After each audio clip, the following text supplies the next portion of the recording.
టీవీ4 Telugu news కి స్వాగతం.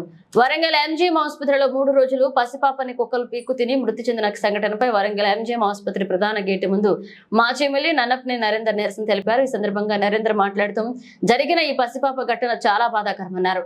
MGM లో మౌలిక సదుపాయాలపై శ్రద్ధ పెట్టకుండా ఉండడం వల్లనే ఇలాంటి సంఘటన జరిగిందని, అంతేకాకుండా ఈ సంఘటన ఎంజీఎం లోనే జరిగినా కూడా ఇది ఎంజీఎం ఆసుపత్రిలో జరగలేదు అని దాటవేస్తున్న సూపరింటెండెంట్ ని వెంటనే బర్తరఫ్ చేయాలన్నారు. మల్టీ సూపర్ స్పెషాలిటీ ఆసుపత్రిలో కూడా వెంటనే సౌకర్యాలు కల్పించి సేవలు ప్రారంభించాలని, దానితో పాటు సీసీ కెమెరాలు నిరుపయోగంగా ఉన్నాయి, వెంటనే మరమ్మతులు చేయించాలని, ఇలాంటి ఘటనలు పునరావృతం కాకుండా చూడాలన్నారు.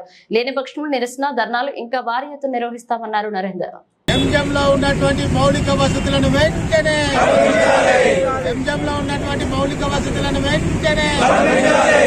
ఆపరేషన్ థియేటర్లను వెంటనే సీసీ కెమెరాలను వెంటనే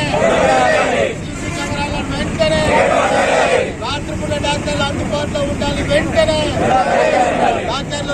అందుబాటులో ఉండాలి వెంటనే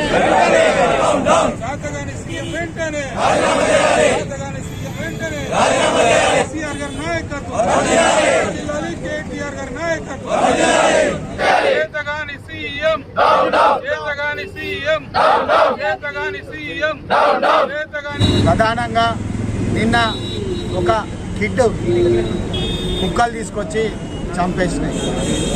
ఎంజీఎం వాళ్ళని అడిగితే మాకు సంబంధం లేదని చెప్తారు, సీకేఎం వాళ్ళని అడిగితే మాకు సంబంధం లేదంటారు, ప్రైవేట్ హాస్పిటల్ వాళ్ళు అడిగితే మాకు సంబంధం లేదంటారు. మరి కుక్కలను కంట్రోల్ చేయాల్సిన బాధ్యత రాష్ట్ర ప్రభుత్వం మున్సిపల్ శాఖకు లేదా? మరి ఒకవేళ ఆ అమ్మాయి ఎంజీఎంలోనే నుంచే లాక్కొస్తే నీకు బాధ్యత లేదా, నీ స్టాఫ్కు బాధ్యత లేదా అని ఈరోజు ప్రభుత్వాన్ని అడగడం. ఈరోజు బయటికి వెళ్ళి కనుక తీసుకెళ్తే అక్కడ వరకు కుక్కలు లాక్ తెలిపితే 1000 మంది జనాలు ఇక్కడ ఉంటారు, 100 మంది ఉంటారు. మరి అటువంటి పరిస్థితులలో ఇంత సిగ్గు లేకుండా అబద్ధం ఆడుతున్నారు, మాకు సంబంధం లేదని. ఇది చాలా అన్యాయం. జరిగినట్టు ఒప్పుకోండి. ఇక్కడ పరిస్థితులు అంతా తేడా ఉన్నాయి. సూపర్ స్పెషాలిటీ హాస్పిటల్లో ఆపరేషన్స్ బంద్ అయినాయి, థియేటర్ వాడడం లేదు, వసతులు ఉన్నాయి కానీ వాడడం లేదు, రాత్రి కూడా డాక్టర్లు అందుబాటులో లేరు. ఈ సీసీ కెమెరాలు చూడండి, పనిచేయడం లేదు. రాష్ట్ర ఆరోగ్య మౌలిక సదుపాయాల ఎండీ కూడా వచ్చి 4 రోజులైంది, ఇప్పటివరకు అడ్రస్ లేదు. సూపరింటెండెంట్ కొత్త అయిన ఛార్జ్ తీసుకొని 15 రోజులైంది. మరి 15 రోజుల నుండి ఆయనకి ఇప్పటివరకు చెక్ పవర్ ఇవ్వలేదు.